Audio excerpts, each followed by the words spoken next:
What do you think about Tesla hiking their prices? It's like one of those things that people worry about all the time. Tesla hikes Model X and Model S prices and brings back an old supercharged perk. What's that all about? You should be able to look at that one. I think that's worth look / gear. So they lowered their price before. However, the main key here is Tesla once again updated its pricing. This time, instead of slashing them like it did with the Model 3, the tags on the Tesla Model X and Model S have gone up. Now, I think what they're doing is, you know, when you get free press, because whatever you do with Tesla, you're going to get a free press. So raise it, lower it. It's like the DFS sofas. They're always on sale, aren't they? They're always in the news. They're always on adverts. So what are you thinking? Are you picking up your Model S? I reckon you should be. Would you buy it? Electric vehicles? Remember the other day we looked at an article and they were saying actually it's cheaper now, but I reckon /gear is a good website to keep an update on these. So Tesla's hard to predict pricing structure. Yeah, you can say that again. It's definitely hard to predict, and I reckon if you're in this market, you should definitely consider what's going down with these. Very interesting indeed. So we're going to continue with this theme, and I've got a couple of other articles lined up for you. Do you reckon we should have a look at a few more? I think we definitely should. Let's take it from the top and let's have a look and see what we're saying today. Again, we're end of the week now. It's end of the week, it's a weekend. The weekend news is normally better than any news, isn't it? So thanks again for joining me. I appreciate you being here. We shall have a look at the next article right about now. What I do is bring these up live for you so we can see the news as it happens, as you would say. So what we're saying here, Model S is done. Should we go to the next one? I reckon we can have a look at the next one right about now. So the next one is going to be a Verge article. Grogu, the Mandalorian season 3 finale didn't need to answer every question. Okay, interesting. Should we have the Mandalorian season 3 finale didn't need to answer every question apparently. What do you think about that? Grogu. It's like an anime name.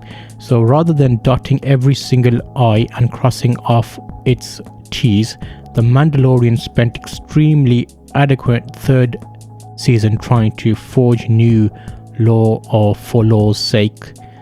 Are they giving us too much information? Do you want to leave a little bit back so that people are a bit intrigued? Mandalorian's third season kicked off with a jarring reminder in order to understand how Din Djarin, Pedro Pascal and his non-verbal ward Grogu. It's not Q, is it? It's Grogu. I think. I keep saying that wrong. Definitely correct me. Ended up reunited after their emotional goodbye in season 2. I must confess I have not seen Star Trek. Oh yeah, trigger warning, Star Wars. Yes, I know. I always do that to you.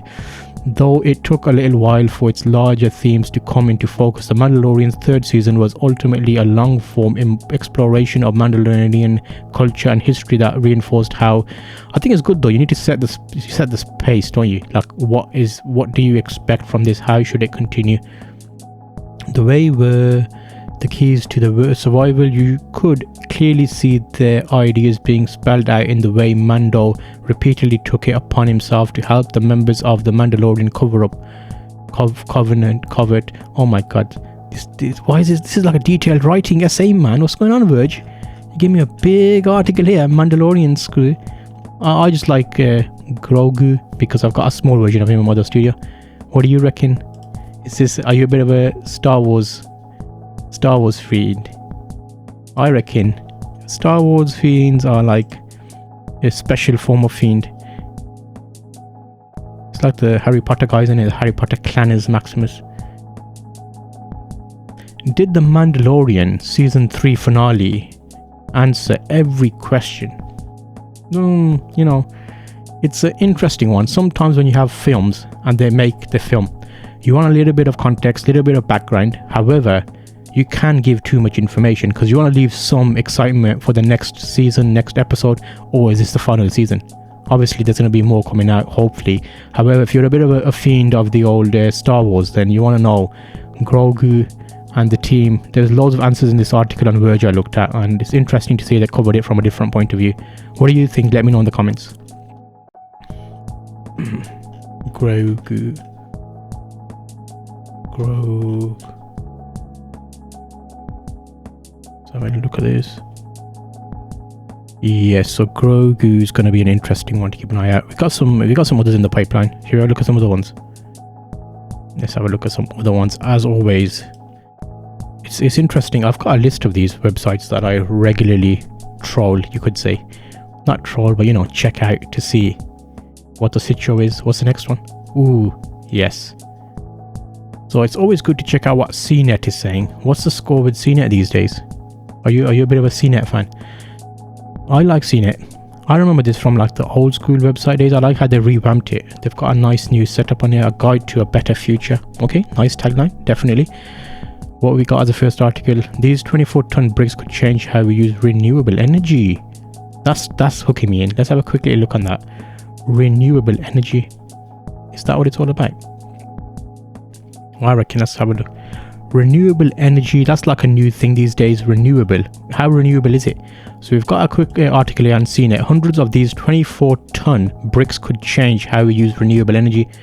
2 massive gravity battery systems from startup Energy Vault are set to store and generate power in the coming months.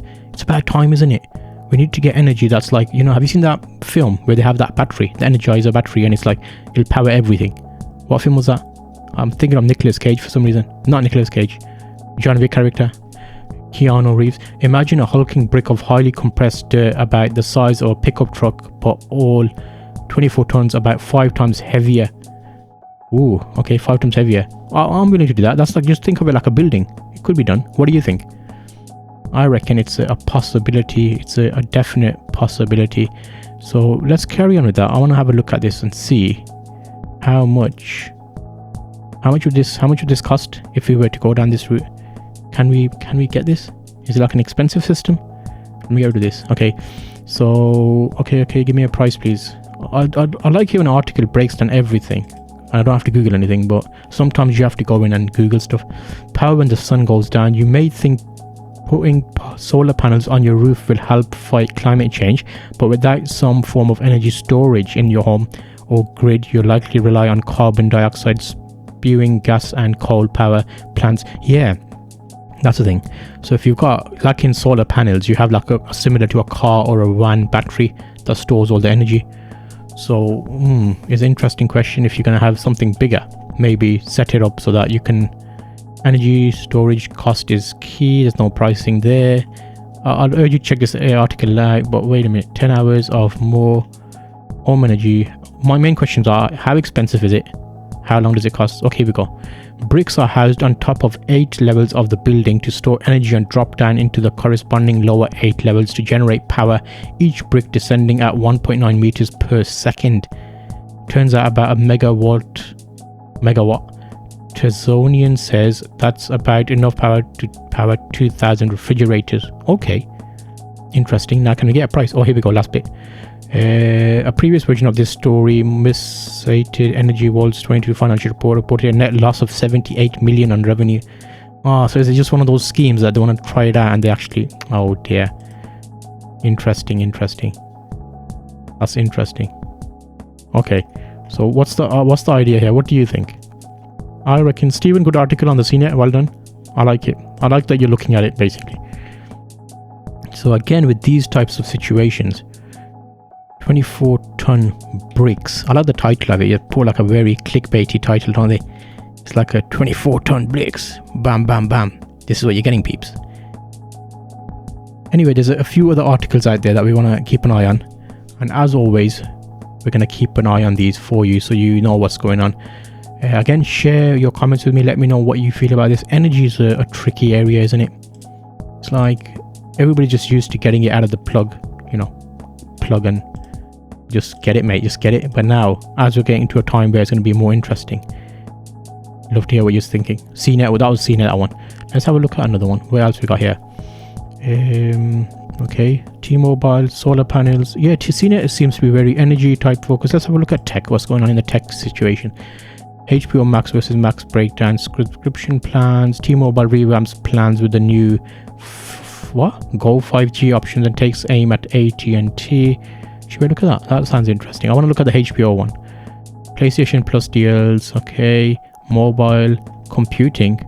Ooh, Lightroom. I'll have a look at that. I'll have a look at Lightroom. It's always interesting to check out what Lightroom's situation is. Okay, so this one, Adobe Lightroom AI features tackles a massive problem with photos. You know what that problem is? A new denoise feature should make photographers happy to shoot in dim conditions and push photo editing to a little further. If you got a full sensor camera, you got a good lens, just use a flash, man. Just use a flash. If you can't, denoising is a thing, but you are going to lose some image quality on you. That's like a major concern for that. With an update Tuesday to its Lightroom software, Adobe has applied AI technology. Oh, finally. So they're using AI in there to one of the most persistent problems of digital photography, multicolored speckles of image noise. This, it depends how focused you get on these situations. Because what happens is, you'll notice with these photographs, I'm hoping you can see this on your screen. I'm only just screaming this in 1080p, so you're probably not picking this up. If you take a photograph and you want to do some adjustments to it, as long as the core photograph is good and you don't pixel peep too intently, and it also depends on what the purpose of the photograph is going to be as well. So that's in Lightroom denoise limitations. So we're saying the denoise tool has some limitation. It works only on raw images through JPEG support in its work. So why would you shoot? Oh my days, if you're shooting in RAW, mate, you're going to be okay. It only works in RAW good, so JPEG you don't want to use that anyway, because you're not going to get as much detail. If you're worried about denoising, shoot in RAW on your camera. If you have a DSLR, some other things can shoot RAW as well. Adobe says its new generation AI will help creative pros, not hurt them. Okay, so Firefly tools begin with image creation and font styling, but will spread to Photoshop, Illustrator and other software. I like these new AI images. They're very cartoony, 3D kind of, like, you know, intense kind of situation. DALL-E and that kind of, all that tool. So AI is a sea change. Artificial intelligence uses processes inspired by human brains for computing tasks. That's a whole new kettle of fish though, isn't it? It can't do letters very well. So I've noticed a few people say that. Legal engineering, developing good AI isn't just a technical matter. Adobe set up Firefly, sidestep legal and social problems. Oh yeah, those are gonna come. Think about it. If you've got images and it's called apparently you can use like legal, what's that word? There's a word for it. Fair usage. Apparently if you've got photos and it takes a little bit of every photo and makes something new, that's called art. So, but if that information was not already there, how would it have done it? So it needs some core information. However, everybody does that where they talk over like a reporter style video perhaps. So it's interesting area to check out. But that's a quick look at the AI situation. What do you think about that? I'd love to hear from you. Adobe Lightroom tackles a massive problem. Oh yeah, okay. And it's AI as well, so that's even better. And it's Adobe and it's AI, so it's touching on both areas of the situation there. I reckon if you are going to be doing some type of photo work, would you be using Lightroom? What would you be doing? What would you be using is an interesting question as well. What else we got on here today? Let's have a quick little gander at the gaming situation. Best household game console. Oh yeah, you gotta do that. We gotta do that. You know, who's Scott Stain? Okay. What was the Stream Deck in there? Okay, no, that's not his article. That's an advertisement. Should we have a little? What do you think is the best gaming console? Handheld gaming console. You know, that's something that everybody wants. Switch, Nintendo Switch is up there. Nintendo Switch is 5 years now. Nintendo Switch is over 5 years old now. What else we got though? We got the old Stream Deck. Okay, is that Stream Deck as in Elgato Stream Deck? No. It's one of the other ones, the gaming PS style ones. What? Analog Pocket? Yeah, old school. This is what we're talking about, people. Remember those? Game Boy should be in here as well. Panic Playdate. Interesting. That's like a nice retro. Some of these I've not thingied. Evercade AXP. Which one of these would you prefer? Oh yeah, Razor Edge. That's been getting good reviews. Whoa, Zelda. Legend of Zelda Game & Watch. Holy monoly, peeps. Or should you just use your mobile phone with a couple of controllers? What do you think about that? This is one of those interesting areas. I reckon you should think about it very carefully. If you're in this market, mobile phones have got very good. So it's definitely worth considering, but I would retro like one of those. Nintendo's teeny tiny game and watch reboots. So these are basically small gaming consoles. Think about Game Boy, Game Gear, that kind of situation. And I reckon, I don't know, it's very enticing, but I think it's gonna be something that not many people use anymore, maybe because you've got a mobile phone. A lot of people like one tool for everything, but if you're very intense gamer mode or you're looking for a present, maybe a Switch because it's high of the list.